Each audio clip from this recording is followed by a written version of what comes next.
Pakistani journalist ये बोल रहे हैं कि जो पाकिस्तान की जो वो आई हुई है, टीम आई हुई है, उसके मेन्यू पे बीफ नहीं है। उनकी एक बैलेंस डाइट होती है, उनको बीफ खिलाना जरूरी है या इंडिया को खिलाना चाहिए? इस पे क्या बोलेंगे आप? इस पे मैं बोलूँगी कि वापस बुला लो। ये जो पाकिस्तान से गधेड़े की फ़ौज आई है, इस गधेड़े की फ़ौज को हमने इस तरह से इनकार और इग्नोर करना है कि इनको हमारी बंद ज़ुबान की गालियाँ सही से, अच्छे से, बखूबी समझ में आ जाए। जो ये अखंड भारत है, यहाँ से 90% पढ़े-लिखे लोग बाहर जा कर के सर ऊँचा करके, पूरे फ़क्र के साथ भारत का नाम रोशन करते हैं और इस्लाम का नाम रोशन करते हैं 90% भिखारी यूएई में।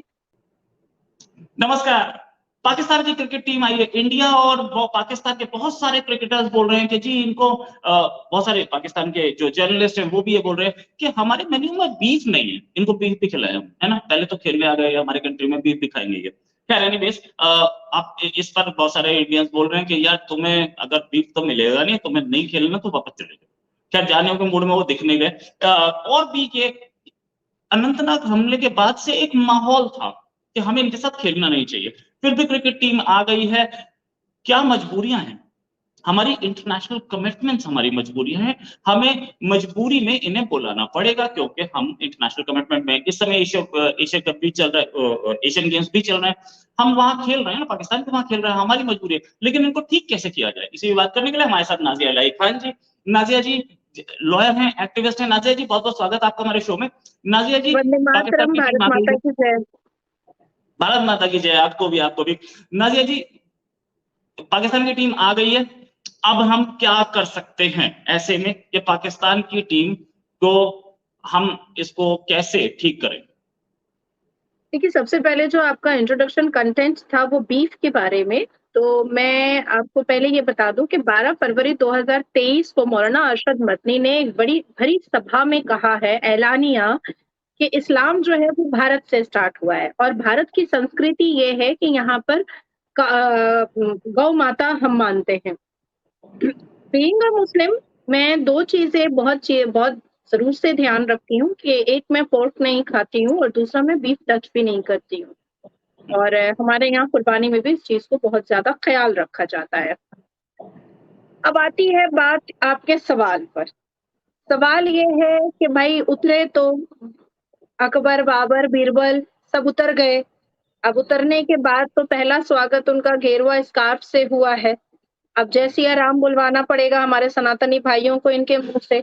इनकी हिम्मत तब तब पता चलेगी जब ये पाकिस्तान की सरज़मीन पर इसी गेरुआ स्कार्फ को पहन करके उतरेंगे, क्योंकि 2-4 मैच में ही तो इन्होंने हारना ही है, खत्म ही होना है और क्या होगा।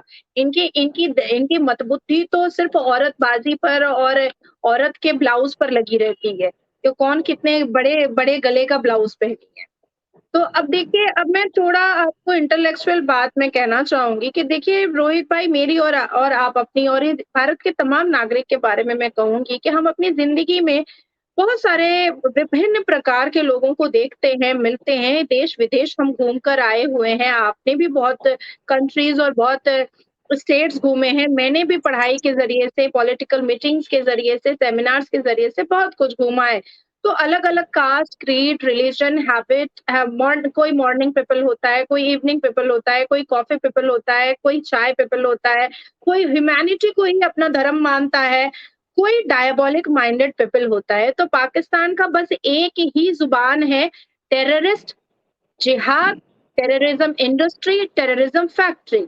ये जो आए हैं अभी, ये वाक़ई में देखिए एशिया का कप है भाई, इतना बड़ा मैच है, इन्होंने आना ही है, इंडिया को भी खेलना ही है, वो मैं सब समझ रही हूँ। लेकिन साथ-साथ इस चीज़ को भी समझना पड़ेगा कि जिस तरह से चाइना को हमने बॉयकॉट किया था अपनी ज़ुबान को बंद करके, हमने कुछ नहीं कहा कि हम चाइना को बॉयकॉट कर रहे हैं या हमने कोई नारेबाज़ी नहीं लगाई या हमने कोई अफ़रा-तफ़री का माहौल अपने भारत में नहीं मचाया या हमने कोई होर्डिंग नहीं लगाई, हमने कोई बैनर नहीं लगाया, हमने कोई बड़ी-बड़ी स्पीचें नहीं दी। पर क्योंकि चाइना की डायबॉलिक माइंड से और क्रिमिनल माइंड से भारत के नागरिकों को कहीं न कहीं एक गुस्से का माहौल बन रहा था।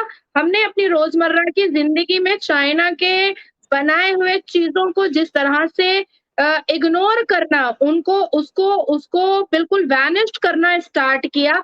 आज देखिए 25 साल के बाद चाइना का जीडीपी ग्रोथ उतर करके ज़मीन को छू गया और वो अभी अपने इकोनॉमिक डायग्राम को और डेटा को लेकर के सीना फूटने का काम कर रहा है। इवन चाइना के जो मिनिस्ट्री लेवल के लोग हैं, वो यहाँ तक टिप्पणियाँ कर रहे हैं कि ऐसी कौन-सी स्ट्रैटेजी हम लेकर आएँ, जो इंडिया के मेक इन इंडिया से अच्छी चीज़ें हम बना कर के दें। अब बात आती है कि प्लास्टिक का बॉटल खरीदने से पहले भी भारत के तो भारत के लोग, इवन अब तो वो सारे देश जो हमारे हमारे भारत के प्रधानमंत्री श्री नरेंद्र दामोदर दास मोदी जी के बहुत अच्छे बायलैटरल रिलेशन, बहुत अच्छे ट्रेड रिलेशन और बहुत अच्छे एक्वेंटेंस हैं, फ्रेंड्स में आते हैं, उन्होंने भी चाइना को बॉयकॉट किया, तभी तो जीडीपी उतर करके ज़मीन को छू गया चाइना का। तो उसी तरीके से एक मामूली से प्लास्टिक के बॉटल को खरीदने से पहले भी भारत का नागरिक अब सोचता है कि भैया हाथ में लेंगे पता नहीं टूट जाएगा कि क्या होगा। तो इसी तरीके से ये जो पाकिस्तान से गधेड़े की फ़ौज आई है, इस गधेड़े की फ़ौज को हमने इस तरह से इनकार और इग्नोर करना है कि इनको हमारी बंद ज़ुबान की गालियाँ सही से अच्छे से बखूबी समझ में आ जाए। अब क्योंकि भारत के संस्कृत लैंग्वेज का एक अभिमान रहा है हमेशा से कि भारत के संस्कृत लैंग्वेज में कभी भी ऐसी कोई भाषा का उच्चारण किया ही नहीं गया है, जिसमें गाली का कोई इंटिमेशन नज़र आए। अब माँ-बहन की गालियाँ तो सिर्फ़ उर्दू लैंग्वेज में ही निकलती हैं। तलाक-ए-बिद्दत, तलाक-ए-हसन, तलाक-ए-एहसन और पॉलीगैमी और हलाला जैसे अभद्र भाषा जो है, वो भी इस्लाम से ही आते हैं। अब क्योंकि ये भारत के नागरिक संस्कृत पढ़कर यहाँ की संस्कृति और प्रथा पर चलते हैं, तो हम तो मुँह खोल करके ज़ुबान से इन्हीं की तरह माँ-बहन की गालियाँ दे नहीं सकते।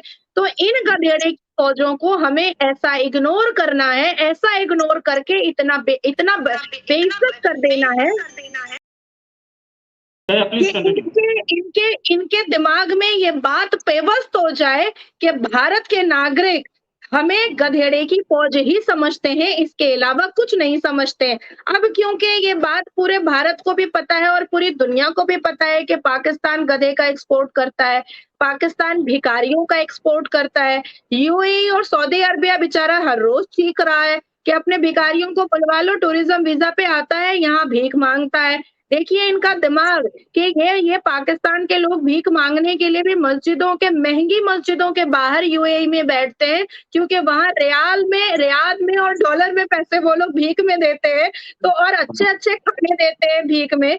इसलिए ये लोग महँगी और खूबसूरत मस्जिदों के बाहर बैठता है कि यहाँ पर बड़े लोग आएँगे, छोटे लोग नहीं आएँगे। अब मैं आपको भारत के मुसलमानों के बारे में बताना चाहूँगी कि देखिए इस्लाम ने इन मुसलमानों को, चाहे वो पाकिस्तान के हों, क्योंकि पढ़ रहे हैं वही जिन्ना का 1937 का शरिया लॉ। तो ये जानना बहुत ज़रूरी है कि भारत के मुसलमान हो या पाकिस्तान के मुसलमान हो, इनकी ज़िंदगी फ़ितरत, ज़कात, भीख, फ़कीरी पे ही गुज़री है। अभी आप मुझे बताइए, आप दिल्ली में बैठे हुए हैं रोहित भाई, मैं तो महाराष्ट्र में बैठी हूँ। आप मुझे बताइए कि इमाम बुखारी का क्या कारोबार है? कुछ नहीं। कहाँ से बना लिया? तो कहाँ से बना लिया ज़कात उसने जामा मस्जिद के पास 5 स्टार जैसा होटल, रेस्टोरेंट कैसे बन गया? वो मौलाना ज़कात के अरशद पैसे मदनी का क्या बिज़नेस है? मौलाना अरशद मदनी के 5-6 बाल बच्चे हैं। वो 5-6 बाल बच्चे में से किसका नाम हमने सुना कि एक इंजीनियर बन गया, एक डॉक्टर बन गया, एक ओवरसियर बन गया, एक मैजिस्ट्रेट बन गया, किसका नाम हमने सुना? मौलाना अरशद मदनी का मौलाना इमाम बुखारी का इकलौता बेटा, वो भी इमाम बन के बैठ गया हिंदू हिंदू औरत से शादी करके। तो वो कोई जज बना, कोई पुलिस बना, कोई आईपीएस बना। अब मैं आती हूँ मौलाना साजिद रशीदी पे, जो जन्नत में हम लोगों को सरदारनी बनाते फिरते हैं 72 हूरों की, चकला और कोठा खोलते फिरते हैं जन्नत में। तो मैं उनके बारे में पूछना चाहती हूँ कि मौलाना साजिद रशीदी के घर में से कौन लड़का आईएएस, आईपीएस गुज़रा है और कौन बिज़नेस करता है? तो ये जितने मदरसे और मदारस खुल कर के बैठे हुए हैं, यही तो इनका भिखारी का कारोबार का तरीका है। यही तो ये भीख माँगते हैं और भीख माँगने का तरीका अंदाज़ बड़ा सुहाना है। उसको भी आप लोगों को समझना पड़ेगा। जानबूझ करके इन लोगों ने कुरान पाक को कभी भी संस्कृत या इंग्लिश लैंग्वेज में नहीं निकाला है। या लोग पढ़ लेंगे तो लोग समझ लेंगे कि हम अरबी वर्ड बोलते हैं, हमको ज़कात दे दो, लोग सोचेंगे कुछ होगा भाई, कोई इस्लामिक चीज़ होगा, हमको फितरा दे दो, लोग सोचेंगे कि भाई कोई इस्लामिक चीज़ होगा, लेकिन बेसिकली ये ज़कात, फितरा जो है ये भीख है। इसका मतलब भीख होता है कि आप अपने जान-माल का जो निकाल रहे हैं कि मेरा जान-माल पूरे पूरे पूरे साल हिफ़ाज़त में रहे, उसका नज़राना उतार करके भीख में हमको दे दो। अब देखिए यही मौलवी मुल्ला जो हम जैसे मुसलमानों को टारगेट करते हैं, 501 रुपए में अल्लाह का कलाम फातिहा के नाम पर बेचते हैं। फातिहा करते हैं, मुँह का बदबू देते हैं और इस कलाम को बेचते हैं। तो अभी आप मुझे बताइए कि ये तो वहीं से आया है ना, इस्लामिक देश से आया है ना, जहाँ गधे का एक्सपोर्ट किया जाता है। तो इन गधेड़ों की फ़ौज को जो गेरुआ कपड़ा पहनाया गया है, अब इनके मुँह से जय सिया राम बुलवाया जाएगा और ताकत तो हम सब तब समझूँगी मैं, जब ये पाकिस्तान के एयरपोर्ट पे इसी गेरुए स्कार्फ के साथ पाकिस्तान की सरजमीन पर उतरेगा, नहीं तो ये बात साबित हो जाएगी कि इन लोगों से अकबर बाबर से बड़ा कोई गधा नहीं है और मुसलमान कम्युनिटी में चाहे वो पाकिस्तान हो, चाहे वो भारत हो, नासिर खान, कादर खान जैसा बलात्कारी ही पैदा होता है, अजमल कसब जैसा जिहादी ही पैदा होता है, हाफिज सईद जैसा टेररिज्म फैक्ट्री बनाने वाला व्यक्ति ही पैदा होता है, अदरवाइज कोई इंसान तो पैदा इस्लाम में नहीं होता है, ये बात तो तय हो जाएगी। पाकिस्तानी जर्नलिस्ट ये बोल रहे हैं कि जो पाकिस्तान की जो वो आई हुई है, टीम आई हुई है, उसके मेन्यू पे बीफ नहीं है, उनकी एक बैलेंस डाइट होती है, उनको बीफ खिलाना जरूरी है या इंडिया को खिलाना चाहिए? इस पे क्या बोलेंगे आप? इस पे मैं बोलूंगी कि वापस बुला लो। पाकिस्तान के जर्नलिस्ट का चूल्हा ही जल रहा है मोदी भक्ति से और भारत भक्ति से। भारत की भक्ति और मोदी भक्ति से ही ये इनके लाखों लोगों का, पाकिस्तान देश के लाखों यूट्यूबर्स का और लाखों न्यूज़ वाले का घर का चूल्हा जल रहा है। अब जो ये एक तो चोरी ऊपर से सीना जोरी, भैया अगर तुमको उलझना है तो तुम मौलाना अरशद मदनी से उलझो। मौलाना अरशद मदनी ने साफ लफ्जों में 12 फरवरी 2023 में बोल दिया है कि इस्लाम जो है वो भारत से स्टार्ट हुआ है। तो मुझे लगता है कि अब हज करने के लिए मक्का मदीना जाने की जरूरत नहीं है, हम भारत में ही हज कर लेंगे भाई।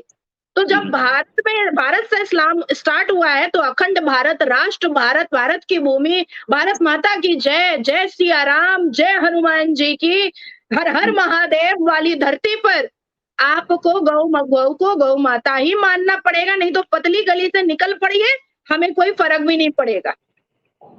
राइट। अच्छा, एक चीज और कि ये जो इंडिया पाकिस्तान मैच है, इनके पुराने जो पाकिस्तान क्रिकेट बोर्ड के जो चीफ थे रमीज राजा, उन्होंने बोला था कि प्राइम मिनिस्टर मोदी में इतनी ताकत है कि वो पीसीबी के ऑफिस पे ताला लगा सकते हैं।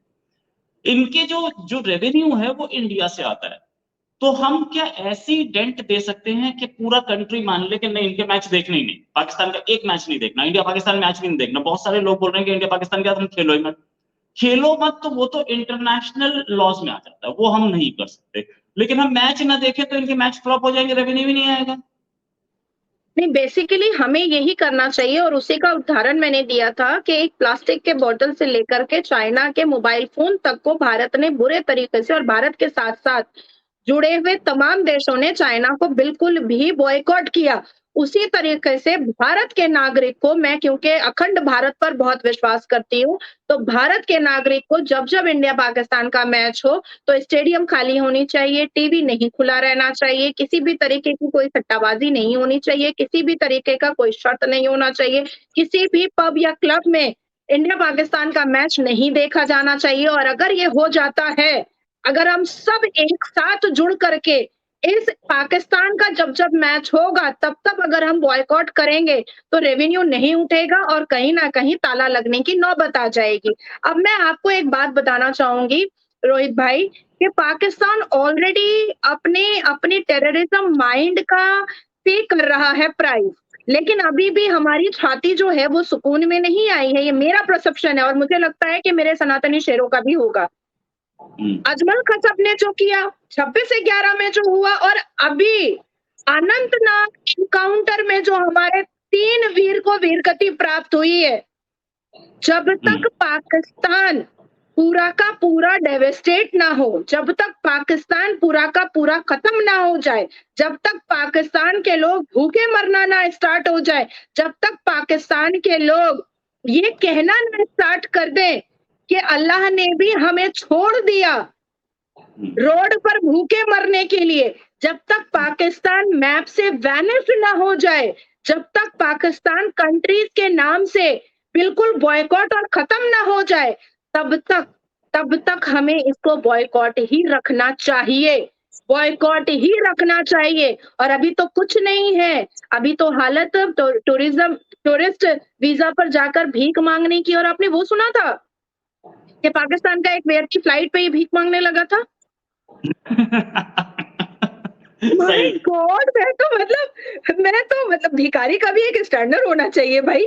देखो पाकिस्तान के लोग बताते हैं कि हम फ्लाइट पर भीख मांगेंगे, हम मस्जिदों के बाहर भीख मांगेंगे, और एक सबसे बड़ा भिखमंगा सरदार पाकिस्तान का अवाम भीख मांग रही है, आटे चावल का लाइन लगा रही है। यहाँ पर प्लेयर आकर के गेरुआ कपड़ा भी पहनने को तैयार हो गए थे, गेरुआ स्कार्फ भी पहनने को तैयार हो गए। अभी देखिए जो केयर टेकर है काकर, वो हम्म, 22 करोड़ रुपए खर्च करके आया है अपने पूरे बीवी बाल बच्चों के साथ यूएन और लंदन में। अभी आप हम्म, मुझे बताइए कि अगर ये पाकिस्तान के लोगों के अंदर रत्ती बराबर भी शर्म नाम की चीज होती, पाकिस्तान अवाम के अंदर रत्ती बराबर भी हिम्मत होती, तो क्या जाकर के काकर से पूछना नहीं चाहिए कि भाई तूने 22 करोड़ रुपए क्यों खर्च किए अपने परिवार को घुमाने के लिए? तूने अवाम हम्म, के लिए क्या किया? यहाँ पर हमारे भारत के अंदर मुसलमानों को पता है नंगा करके मारना चाहिए जो पाकिस्तान का झंडा लगा रहा है। नंगा हम्म, करके मारना चाहिए, पैंट खोल करके मुसलमान मर्दों का मारना चाहिए, जेल सिर्फ नहीं भेजना चाहिए। और वहां देखिए कि अपने प्राइम मिनिस्टर से पाकिस्तान की आवाम सवाल नहीं पूछ सकती है कि तूने हम आटा चावल का लाइन लगा रहे हैं, हम भीख मांग रहे हैं, हम फ्लाइट पे भीख मांग रहे हैं, हम दूसरे देश में जाकर के कटोरा लेके भीख मांग रहे हैं, मस्जिद के बाहर बैठे हुए हैं, और तू 22 करोड़ रुपए खर्च करके अय्याशी पेल करके चला आया। क्या बात है हम्म, भैया? क्यों किया तूने ऐसा? नहीं, नहीं हिम्मत है, नहीं ताकत है। देखिए, मैं तो कहना चाहूँगी रोहित भाई कि ये ऐसे दिमाग के इस्लामिक लोग हैं, जिन्होंने अपने धर्म की किताब में लोगों को बेवकूफ़ बनाना पढ़ा है। क्योंकि राइट। अगर ये नहीं पढ़ा होता, तो क्या मौलाना अरशद मदनी 12 फरवरी 2023 में ये बोलता यूसीसी की विरोधिता में कि इस्लाम तो हिंदुस्तान भारत से ही स्टार्ट हुआ है। सोचिए कितना बड़ा झूठ है। इसका मतलब है अगर ये सच बोल रहा है तो फिर कुरान झूठ बोल रहा है, और अगर कुरान सच बोल रहा है तो मौलाना अरशद मदनी झूठ बोल रहा है। दो में से कोई एक तो झूठ जरूर है। Right, right. अच्छा, एक चीज और, क्या पाकिस्तान में हमारे प्लेयर्स जाते हैं, बहुत सारे लोग पोर्क खाते हैं, क्या पाकिस्तान में उनको पोर्क दिया जाता है जो यहाँ पर आकर के बीफ मांग रहे हैं? देखिए ये लोग गधे हैं। ये पाकिस्तानी लोग जो है ना, खाना पीना हम्म, और औरतबाजी, इसके अलावा इनको कुछ नहीं आता है। तहज़ीब, तमीज़, डिसिप्लिन, एटिकेट, ह्यूमैनिटी, इन सब चीज़ों से इनको मतलब नहीं है। खाना, औरतबाज़ी, अब देखिएगा कुछ 1-2 दिन में हम लोगों को ये भी न्यूज़ आएगा कि हमारे पाकिस्तान के प्लेयर को अच्छी-अच्छी खातून नहीं दी जा रही हैं उनके बेड पर। ये भी आ जाएगा न्यूज़। हम ये भी सुन लेंगे। और पाकिस्तान इतना इतना बदतमीज़ है कि ये बात भी न्यूज़ में दे देगा। उसका कोई भरोसा नहीं है। वो लाल टोपी वाला कितनी बेहुदा बातें कर रहा था ना बैठ करके। तो ये भी हो ही सकता है कि देखिए हमारे हमारे पाकिस्तान के प्लेयर को अच्छी-अच्छी खातून उनके बेड पर नहीं दी जा रही है, ये बहुत गलत कर रहा है भारत। ये भी बोल देगा ये लोग, क्योंकि इनके अंदर शर्म नाम की चीज़ बिल्कुल नहीं है, और ना हम्म, आने वाली है, क्योंकि इस्लाम में बेशर्मी बहुत अच्छे से सिखाई गई है।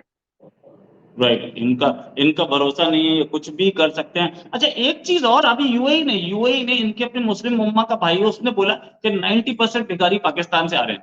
पहले तो प्राइम मिनिस्टर ही कटोरा लेके जाता था, अब लोगों ने भी जाना शुरू कर दिया। इसमें बोलते हैं भिखारी टूरिज्म। ये एक नए तरीके का टूरिज्म इजाद कर दिया। आज ज़कात लेने जाते 90% भिखारी पाकिस्तान से आ रहे हैं, और 90% जो लोग अरेस्ट हो रहे हैं चोरी में, डकैती में, वो भी पाकिस्तानी है। इवन खाना काबा से लेकर के मक्का मदीना में जो पिक पॉकेट हो रहा है, गोल्ड चेन की चोरी हो रही है, बच्चों के हाथ से मोबाइल चोरी हो रहे हैं, इम्पोर्टेड पर्स वगैरह चोरी हो रहे हैं, वो भी पाकिस्तान के मुसलमान चोरी कर रहे हैं। अभी आप समझे? तो द एंटायर न्यूज़ इस तरह से है और जिसका पूरा डेटा जो है वो यूएई दे रहा है। आप हुँ, इनकी बेशर्मी देखो ना, आप इनकी बेशर्मी देखो कि भारत में रह करके 2 मुसलमान नासिर खान और कादिर खान एक फॉरेनर लड़की का मूविंग कार पर दारू पी करके रेप करता है। और तब ये जितने मौलवी मुल्ला हैं, ये अपने ज़ुबान को खामोश रखते हैं, उस नासिर खान और कादिर खान को किसी भी तरीके से कोई शरिया लॉ के हिसाब से उनको सज़ा नहीं सुनाते हैं।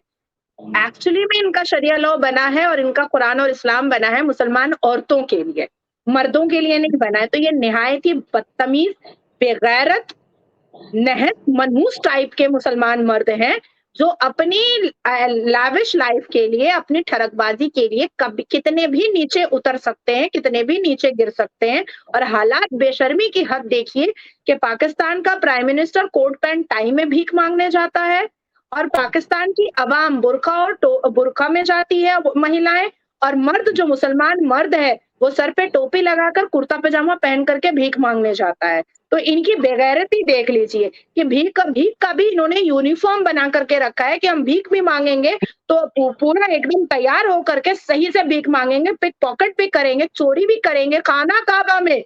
ये इस्लामिक देश है, आप सोचो। ये कुरान के मानने वाले हैं, ये इस्लाम के मानने वाले हैं। मस्जिदों को तो बम बारूद से उड़ा ही रहे हैं। जिहाद के नाम पर मासूमों की जान ले रहे हैं, निकाह मुत्ता के नाम पर 9 साल की बच्चियों का बलात्कार कर रहे हैं। अब तो इन्होंने खाना काबा, मक्का, मदीना भी नहीं छोड़ा है कि वहाँ पर भी चोरी कर रहे हैं। राइट। अच्छा एक चीज़ और कि ये आपने जो बताया ना कि ये लोग बिज़नेस शुरू करते हैं पाकिस्तान से निकलते ही, फ्लाइट से ही भीख माँगना शुरू कर देते हैं और वहाँ पहुँच के एयरपोर्ट पे फिर पहुँच के अच्छा और एक चीज़ और रोहित भाई देखिए, बहुत सारे लोगों को नहीं पता है क्योंकि कुरान इंग्लिश या संस्कृत लैंग्वेज में नहीं बनाई गई है जानबूझ करके। इंटेंशनली हुँ, भारत में तो नहीं बनाई जाती है। अभी आप सोचो कि जो कुरान फितरा ज़कात की बात कर रहा है, तो हुँ, इसका मतलब है ना कि बिज़नेस भी तो फितरा ज़कात होगा। फितरा का मतलब होता है कि आपके उतारा हुआ पैसा, ज़कात का मतलब होता है भीख। तो ये भीख हुँ, पर ही तो पल रहा है, इस्लाम ही तो बोला है कि फितरा माँगो, ज़कात माँगो, कटोरा ले लो, भीख माँग लो। तो बात तो वही है ना, अब इसको इस्लामिक वर्ड में बोलो या रॉ लैंग्वेज में बोलो, तो बात तो एक ही है ना। Right, right. अच्छा एक चीज़ और कि इंडिया के लिए दूसरे कंट्रीज़ ये बोलते हैं कि हमारे कंट्री में 90% सॉफ्टवेयर इंजीनियर्स इंडिया देता है। पाकिस्तान के लिए बोला जाता है कि 90% भिखारी पाकिस्तान देता है। कंपैरिज़न देखो, स्टार्क कंपैरिज़न। फाइनल कमेंट फिर देन विल विंडो। देखिए, सनातन धर्म जो हुआ है, जितना मैं पढ़ रही हूँ, जितना मैं समझ रही हूँ, अभी रिसेंटली मैं आइस्कॉन टेम्पल भी विज़िट की थी। वहाँ भी हुँ, मुझे अरेबिक में भगवत गीता मुझे गिफ्ट किया वहाँ के प्रभु जी ने। देखिए ऋग्वेद आज आज हम साइंस में पढ़ रहे हैं कि ज़मीन से धरती से आकाश की कितनी दूरी है, चंद्रमा से सूर्य की कितनी दूरी है, सितारों से चंद्रमा की कितनी दूरी है, ये सारी चीज़ें अब अभी हम पढ़ रहे हैं, अभी हम नॉलेज ले रहे हैं। लेकिन हुँ, ऋग्वेदा में तो बहुत पहले लिखा हुआ था। अर्थवेदा, आयुर्वेदा ये सारी बातें तो आज जो हकीम मौलवी जो चिटिंगबाज़ लोग बैठता है, ये जो बोलता है कि हकीमी दवा ले लो, तो ये हकीमी दवा कौन-सी दवा है? ये तो ऋग्वेदा से निकाली हुई आयुर्वेदा ही है। उसी को ये हुँ, नाम पलट करके बोल देता है हकीमी दवा ले लो, ये तो कोई हकीमी दवा नहीं है, ये तो बेवकूफ़ बनाने का कारोबार है। तो ऋग्वेदा एक ऐसी किताब है, भगवत गीता एक ऐसी किताब है जिसमें success, achievement, focus, radar, target अपनी तरक्की, अपनी ज़िंदगी को खूबसूरत बनाना, एजुकेशन, क्वालिफ़िकेशन सारी चीज़ें उसमें बिल्कुल एक्सप्लेन की हुई है। तो अब कुरान में क्या है, निकाह मुत्ता है, हलाला है, उसके बाद पॉलीगैमी है, तलाक़-ए-अहसन है, तलाक़-ए-हसन है, 4 बीवियाँ कैसे रखी जा सकती हैं, इस्लाम कबूल करने पर बांदियाँ कैसे दी जाएँगी, इस्लाम कबूल करने पर 10 लौंडियाँ कैसे दी जाएँगी, ये सारी चीज़ें हैं। 1000 से ऊपर वॉर का ज़िक्र है, होली वॉर का ज़िक्र है, जिहाद का ज़िक्र है। तो ये सारी चीज़ें अब प्रॉफ़ेट मोहम्मद सल्लल्लाहु अलैहि वसल्लम ने कहा कि जो औरत लीडरशिप करती है मतलब अपने घर में लीडरशिप करती है, किसी स्टेट में लीडरशिप करती है, किसी किसी कंट्री में लीडरशिप करती है, वो नेस्तनाबूद बर्बाद हो जाएगा। ये हुँ, प्रॉफिट मोहम्मद सल्लल्लाहु अलैहि वसल्लम कह रहे हैं मतलब औरत की औकात बिस्तर के अलावा कुछ है ही नहीं इस्लाम के हिसाब से।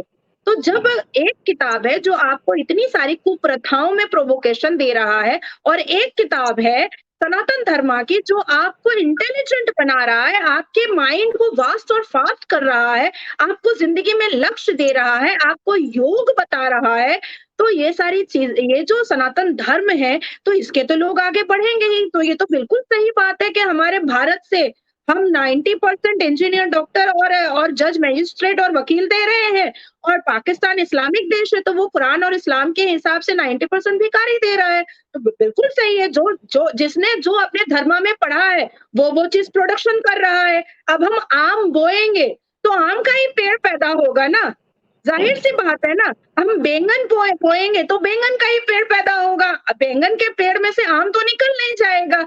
तो यही चीज है कि भारत में एडुकेशन को आज से नहीं, 4,500 साल पुरानी बात है कि ऋग्वेदा में एडुकेट करने की बात और इंटेलिजेंस बातें कही गई हैं। तो इसलिए सनातन धर्म, जो ये अखंड भारत है, यहाँ से 90% पढ़े लिखे लोग बाहर जा करके सर ऊंचा करके पूरे फक्र के साथ भारत का नाम रोशन करते हैं और इस्लाम का नाम रोशन करते हैं। 90% भिखारी यूएई में, बात तो सही है।